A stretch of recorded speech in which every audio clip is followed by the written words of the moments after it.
সাগরের মাঝখানে চম্বুকের দ্বীপ, যেদিকে চোখ যায় পানি আর পানি। নীল সাগরের জলরাশি ছাড়া কোনো কিছু যেন চোখে পড়ার মতো নেই। সেখানে বুক চিরে চম্বুকের ন্যায় দাঁড়িয়ে আছে একটি দ্বীপ, যার স্থানীয় নাম জাবুকা দ্বীপ। এর বাংলা অর্থ আপেল। 97 মিটার লম্বা এই আগ্নেয় দ্বীপটির অবস্থান ক্রোয়েশিয়ার অ্যাড্রিয়াটিক সাগরে। এই দ্বীপে কিন্তু মানুষ বাস করে না, তবে জেলেরা ঝুঁকি নিয়ে মাছ শিকারে আসে। এই দ্বীপের একটি বিশেষত্ব এর চম্বুকত্ব। গোটা দ্বীপকে আস্ত একটা চম্বুক বললে বাড়িয়ে বলা হবে না। এখানে প্রচুর পরিমাণ লোহার অক্সাইড ম্যাগনেটাইট পাওয়া যায়। অক্সাইড বলতে বোঝায় অক্সিজেনের উপস্থিতি, আর লোহা ও অক্সিজেন মিলে যে যৌগ তৈরি করে তার মধ্যে চুম্বকীয় গুণ দেখা যায়। এ কারণে কম্পাসের কাঁটা এই দ্বীপের কাছাকাছি এলেই উল্টাপাল্টা আচরণ শুরু করে।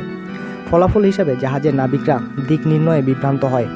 অঘটন এড়াতে তাই এই দ্বীপের অনেক দূর দিয়ে সবাই নৌকা বা জাহাজ চালায়, কেননা কম্পাস কাজ না করলে পথ হারানোর প্রবল আশঙ্কা। আর মাঝ সাগরে পথ হারাতে চায় কে? দ্বীপটির আশেপাশে যাওয়ার পথও খুবই দুর্গম। গভীর পানির মধ্যে একা দাঁড়িয়ে থাকা দ্বীপটির চারপাশে বাতাসের কারণে সাগর খুবই উত্তাল। দ্বীপে এ কারণে নৌকা ভেড়ানো মুশকিল। তাছাড়া নৌকা রাখার জায়গা নেই ভালো। বাতাস আর ঢেউয়ের টানে চলে যেতে পারে অন্য কোথাও। এদিকে দ্বীপের কিনারে পাথরগুলোতেও বাধাও কঠিন।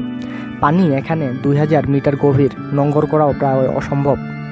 এ সম্পর্কে আরও বিস্তারিত জানার জন্য আমাদের সঙ্গেই থাকুন আর সাবস্ক্রাইব করুন।